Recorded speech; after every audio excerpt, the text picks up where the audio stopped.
Soy Ronald Hernández, bienvenidos a Checkout, el podcast de e-commerce latinoamericano. En esta oportunidad vamos a tener un tema bastante controversial y es qué está pasando en Venezuela con respecto a el e-commerce y el emprendimiento digital. Esto es un tema que hace unos días en un espacio que tengo en mi Instagram, que todos los miércoles repaso alguna noticia relacionada al tema de e-commerce, decidí conversar sobre una aplicación nueva que se había lanzado en Venezuela en medio de pandemia, que se llama Yumi. Esta aplicación básicamente es un Uber, un Globo para los que no están en Venezuela, y está enfocada 100% en algunas ciudades de Venezuela a atender esa necesidad y ese mercado que normalmente ha sido abandonado o desplazado por toda la realidad política y social que se vive a la interna en Venezuela y no había destacado en el ámbito o en el mapa de emprendimientos digitales modernos. Entonces llegó una persona que estaba viviendo en San Francisco, se unió con un grupo de amigos del colegio, levantaron un capital importante en Estados Unidos y lo invirtieron específicamente en el mercado de Venezuela. Es una noticia bastante curiosa. Normalmente tiendes cuando levantas capital para este tipo de aplicaciones o de tecnologías, emprendimientos que necesitan una masa crítica grande, tiendes a buscar un mercado mucho más próspero, más fácil de ingresar, mucho más, digamos, a nivel de números, mucho más interesante. Pero esta persona decidió entrar directamente en Venezuela por todas las necesidades que estaban pasando el mercado venezolano, pero también por varias particularidades que vamos a conversar hoy. En primer lugar, lo que quiero en este podcast es contarles un poco la realidad. Yo soy venezolano ecuatoriano, vivo actualmente en Ecuador desde hace unos 5, casi 6 años. No he estado en Venezuela operando desde el 2016-2017, donde decidimos cerrar la empresa que tenía de desarrollo de software por múltiples razones, y una de ellas era que era bastante difícil operar la empresa en las condiciones que estaba dando el mercado, sobre todo a nivel financiero. Muchas personas que teníamos contratadas en ese momento se fueron del país, obviamente buscando mejores condiciones.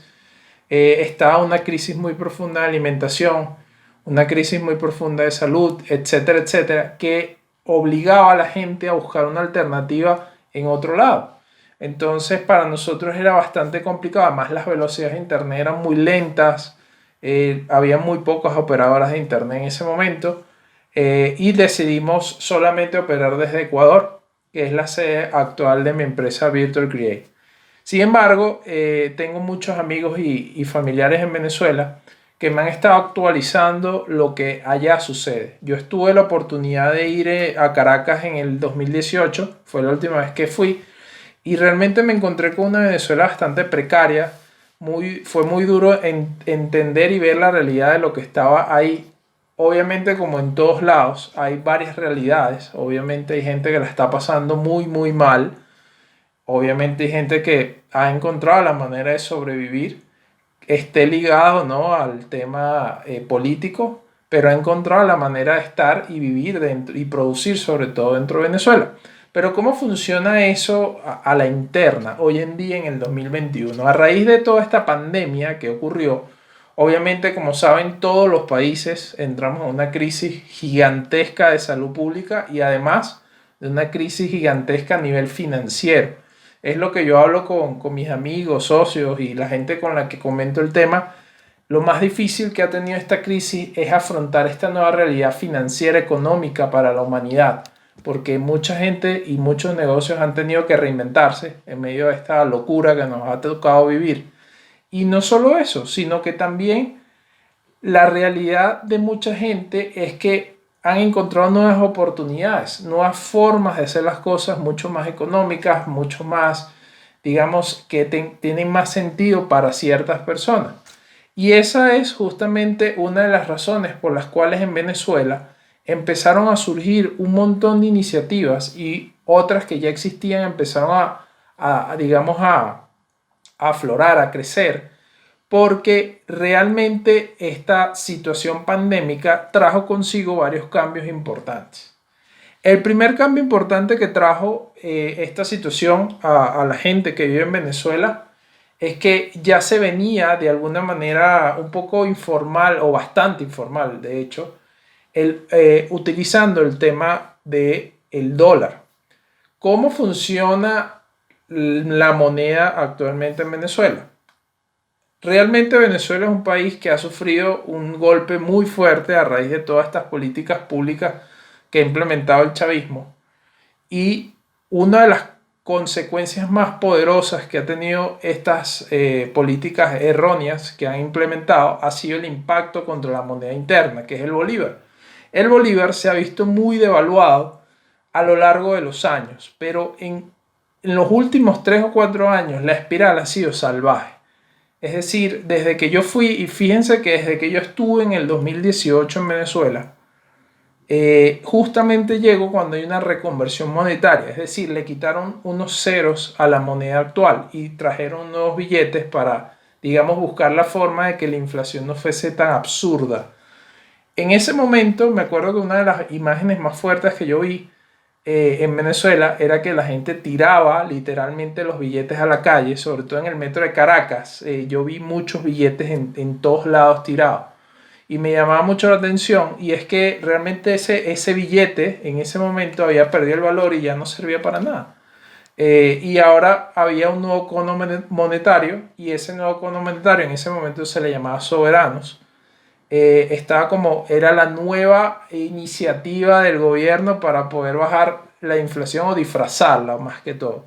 Y esa reconversión lo que hizo fue acelerar mucho más el tema de la inflación, porque en pocos meses ya todas las cosas valían miles y ya las cosas empezaron a costar millones también. Entonces empezó todo otra vez esa espiral absurdo de inflación. Y realmente la razón principal es que la moneda localmente no tiene un valor fuerte para la gente interna, o sea, no tiene un valor real. Y esto ocasionado por muchos factores que no puedo explicar en este video porque no soy especialista, pero una de las cosas principales es el exceso de impresión de bolívares a la interna del gobierno venezolano. ¿Qué ha hecho la gente históricamente dentro de Venezuela? Obviamente apalancarse en monedas más fuertes como el dólar, es la principal, y también el euro. Pero digamos que la que domina en el mercado venezolano es el dólar. Pero hasta ese momento, o hasta hace unos años atrás, el dólar era ilegal en Venezuela. O sea, manejar cosas en dólares era bastante mal visto por el gobierno, de hecho castigado frontalmente. No podías estar haciendo promociones en dólares, no podías estar vendiendo cosas en dólares abiertamente. Era algo como clandestino entre la gente, o sea, entre amigos, cosas muy conocidas, que yo te vendo unos dólares y tú me cambias en bolívares. Había gente en Venezuela, como me pasa a mí, que tengo familia allá, y si quiero hacer llegar un dinero a Venezuela, tengo que enviaba en bolívares en ese momento, pero no tenía yo bolívares estando fuera. Entonces buscaba a alguien conocido que me cambiara ese dinero. Entonces el mercado en general se hizo un mercado negro. Eso lo hace todo el mundo y era de conocimiento absolutamente de todos, del gobierno, y hasta la persona más común que puedas encontrar en la calle sabía que había gente que vendía dólares de forma ilegal. ¿Qué hizo el gobierno? De alguna manera empezó a empujar ese camino al dólar, porque ya se encontró en un punto de no retorno, donde no podía hacer reconversiones a cada rato. Recuerden que la reconversión monetaria también es un gasto que asume el gobierno, porque hay que imprimir nuevos billetes. Esos billetes vienen, obviamente, están impresos en un papel moneda que cuesta. Entonces cada reconversión que hagas es borrar el cono monetario anterior, poner uno nuevo, hay gastos.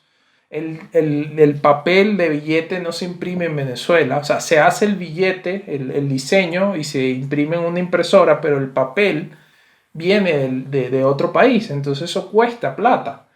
Y el gobierno lo que hizo fue empezar a incentivar de forma informal la dolarización en Venezuela.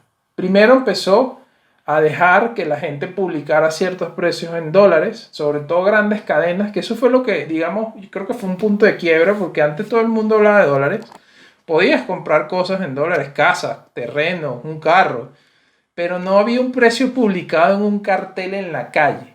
O sea, que tú pasaras y dijeras, eso vale tantos dólares. De repente, en algún momento, se empezó a dar permiso de que ciertas cadenas comenzaran a utilizar ese tema. Y la gente empezó a transaccionar en dólares sin ningún problema. Empezó a ver que llegabas a un Traki, que allá es una cadena de, digamos, de venta de productos baratos, económicos, y de repente encontrabas un cartel que decía, esto vale tantos dólares, o se aceptan dólares. Entonces eso empezó a ser mucho más común justo en ese proceso del nuevo cono monetario, ¿no? Era como que esa migración medio con miedo a decir sí, acepto dólares, y el gobierno empezó a ser mucho más flexible en esa situación. Y en lo que pasó el tiempo, realmente todo el mundo empezó a manejar dólares. De hecho, me acuerdo que con mis familiares, amigos, en algún momento en esos grupos de WhatsApp se hablaba mucho de que no, ya es común ahorita que vas a comprar verduras y el verdurero tiene dólares en la mano. Para el venezolano eso era muy raro. Obviamente ya empezó a ser mucho más común y ahí justo viene un punto de quiebre importantísimo para el tema que traigo hoy en este podcast, y es el tema de cómo empiezan muchísimas empresas a darse cuenta de esto, no solamente para el consumo, sino también para empezar a crear negocios mucho más profundos e importantes dentro del mercado venezolano. Y a raíz de esta dolarización informal, porque ojo, esta dolarización no tiene la autorización del que imprime los dólares, que es Estados Unidos. Normalmente Panamá o Ecuador, que son países dolarizados, tienen acuerdos bilaterales donde pueden hacer solicitudes de billetes nuevos impresos a los Estados Unidos para ser obviamente importados, y eso tiene un proceso, ¿no? Y toda esa dolarización es formal, está en los libros contables, está en acuerdos internacionales, etcétera. En el caso de Venezuela no es eso. El caso de Venezuela, el gobierno fue empujando a esta dolarización informal sin autorización de nadie, simplemente dijo, ¿saben qué? Transaccionen en dólares. De hecho, una de las noticias más recientes en enero del 2021 es que Maduro dice, ahora puedes abrir cuentas en dólares en Venezuela en cualquier banco. Obviamente hay un gran paréntesis con un montón de condiciones para que eso funcione y opere. Sin embargo, el problema principal es que hay un montón de dólares en la calle circulando en efectivo, y también hay otra economía paralela que también es un poco compleja de entender, pero muchos venezolanos tienen métodos de pago de Estados Unidos. Y tú me preguntarás, ¿por qué tienen métodos de pago de Estados Unidos si Estados Unidos no ha autorizado? De hecho, es público que Estados Unidos tiene la guerra contra Maduro frontal y contra el grupo de gobierno venezolano. ¿Cómo es posible que eso suceda? Y es que muchas personas en Venezuela tenemos visa americana, hemos viajado allá y han podido abrir cuentas bancarias en algún momento, no necesariamente en esta época, pudo haber sido hace unos 5 o 10 años, no sé, abrió su cuenta bancaria en Chase o en algún Bank of America, qué sé yo, y a partir de ahí ya tenía acceso al sistema financiero americano. De hecho, muchos tienen tarjetas de crédito americana también, y tienen incluso algún negocio pequeño o familiares en Estados Unidos que le proporcionan ciertos métodos de pago para poder vivir en Venezuela. He escuchado casos de gente que abre cuentas para la familia en Venezuela, deposita un dinero y esa familia puede usar esa tarjeta de crédito o débito en cualquier lugar en Venezuela que tenga el método de pago. Entonces, obviamente esta economía llevó al gobierno a decir, ¿sabes qué? Hay mucho dinero rodando por ahí, vamos a dejar que los bancos puedan retener el dinero en Venezuela. Entonces, esa realidad despierta un montón de oportunidades. ¿Y estas oportunidades cuáles son? Primero, que cuando tú emprendes, obviamente lo primero que buscas es tener un mercado que tenga certidumbre, es decir, un mercado que te pueda generar el ingreso constante y recurrente que estás buscando. Por eso, antes de toda esta dolarización informal, era muy difícil, a pesar de que muchos lo hicieron y lo lograron, crear un emprendimiento que te genera una proyección a futuro en la moneda de Venezuela, que era el bolívar, porque era muy devaluada, era difícil proyectar crecimiento, era difícil incluso proyectar sueldos a corto plazo. O sea, tú no sabías realmente el sueldo cuánto iba a costar el mes que viene, porque podía haber una medida política que cambiara toda esa realidad en un solo firmazo. Entonces, obviamente, muchísima gente tenía incertidumbre y por eso muchos de estos emprendimientos y estos genios venezolanos migraron a otros países a establecerse en otros lugares, Colombia, Estados Unidos, México, que hay casos de empresas exitosas que abrieron con ideas que salieron de Venezuela, pero las pudieron concretar fuera porque la realidad económica no lo permitía. Pero ahora cambió un poco esa realidad y es que mucha gente está jugando con el dólar. Ojo, todavía la realidad política y social existe. Mucha gente está dividida. Hay muchas realidades, como les dije. Hay gente que la pasa muy mal, gente que está pasando hambre, que está sufriendo, que migra a pie, pasando la frontera colombiana, buscando un mejor futuro, o qué sé yo. Y hay gente que todavía vive allá y vive muy bien. Entonces, esa gente que vive bien, que tiene su actividad económica, la que sea, y quiere gastar, quiere tener una vida, digamos, relativamente normal, está buscando productos y servicios para poder satisfacer su día a día. Y ahí es donde empieza la oportunidad para muchos emprendimientos venezolanos. Entonces, ¿cómo funciona ese tema? Digamos que entendiendo un poco el contexto dentro de Venezuela, muchas cosas están rotas y es la verdad, pero hay oportunidades para, por ejemplo, sectores de importación. Mucho del consumo venezolano tiene origen desde Estados Unidos, gran mayoría de él. Obviamente son una de los negocios, digamos, más comunes que se han despertado últimamente son los famosos bodegones. Son empresas de alimentación que compran productos en Estados Unidos de consumo y lo importan obviamente a Venezuela y los venden, digamos, a precios dolarizados en lugares específicos, ¿no? No son todos los supermercados, son, digamos, supermercados más gourmet, un poco más digamos, para un target medio alto y ubicado en ciertas zonas, sobre todo de la ciudad de Caracas. Obviamente hay en varias ciudades, ¿no? En las zonas más de clase media alta, normalmente se ubican este tipo de negocios de bodegones. Y estos bodegones, algunos han desarrollado aplicaciones, han desarrollado pedidos en línea para que la gente pueda tener sus productos. Pero también hay gente que ha vendido e-commerce o tiene, perdón, aplicaciones o herramientas e-commerce para hacer pedidos desde Venezuela, donde llenas una caja de cosas de Walmart, de la tienda que tú quieras, te empaquetan esa caja y te la envían directamente a tu casa. Entonces ahí se ha despertado una oportunidad interesante para mucha gente. Por otro lado, también está el tema de servicios generales. Hay varias aplicaciones que se encargan de resolver distintos tipos de servicios, desde reparar tu vehículo hasta enviarte un paquete. Y es ahí donde quiero enfocarme mucho porque tengo algunos ejemplos de cómo eso ha crecido en el medio de todo este desorden que ha generado la política actual venezolana. Entonces, por un lado, yo hablé ya de la aplicación Yumi, es una aplicación de delivery de comida, pero obviamente están tratando de escalar a muchos otros segmentos. De hecho, en la última actualización que me hicieron, un amigo me mostraba que estaban a punto de lanzar una especie de Uber también para tomar vehículos y todo eso, ¿no? Está ahí como en proceso. Pero lo principal que ellos mueven es temas de comida. Y el tema de delivery en Caracas se volvió una locura, sobre todo por la pandemia. Obviamente no fue solo en Caracas, ha sido a nivel regional, a nivel mundial.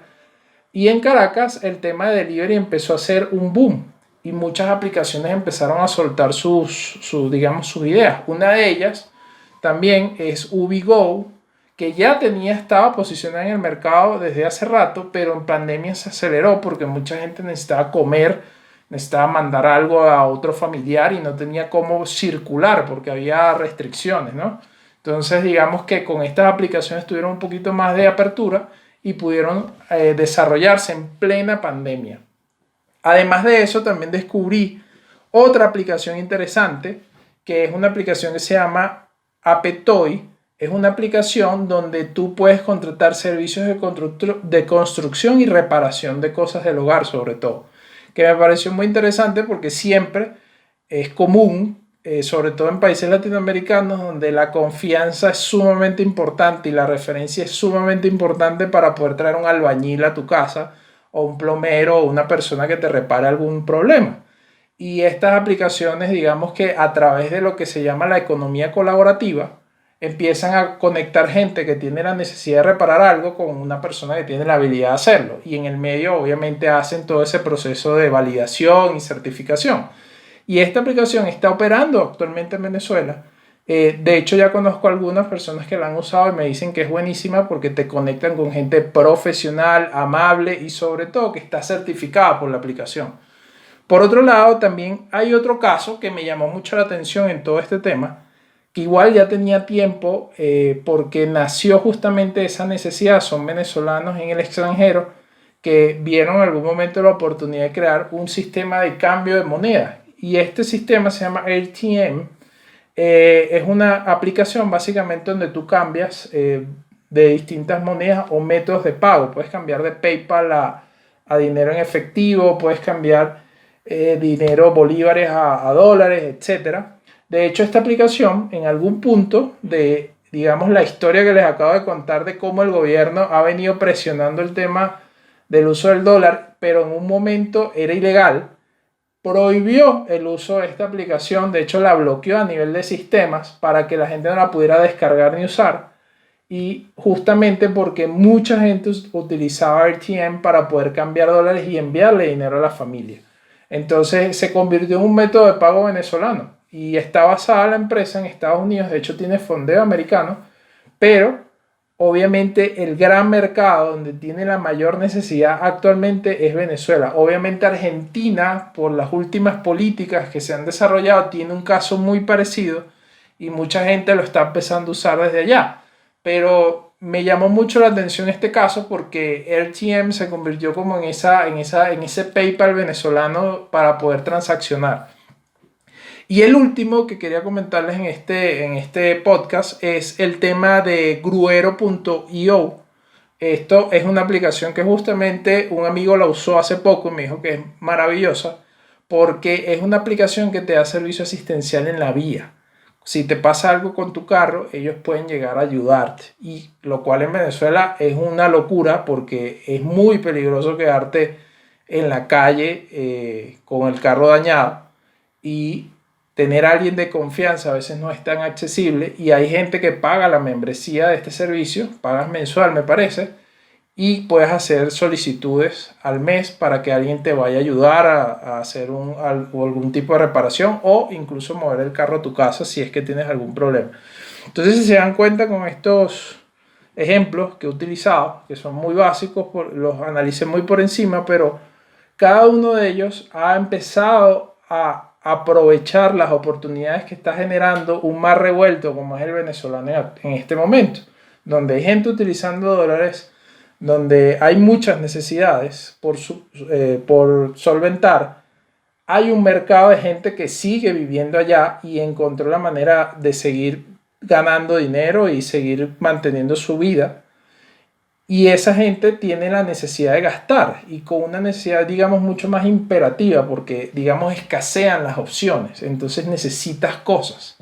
Y eso es lo que ha aprovechado esta gente de Yumi, Ubigo, Apetoy, RTM, Gruero y estoy seguro que hay muchas más que hasta este momento desconozco. Si conoces alguna me puedes dejar en los comentarios de este podcast algún otro ejemplo.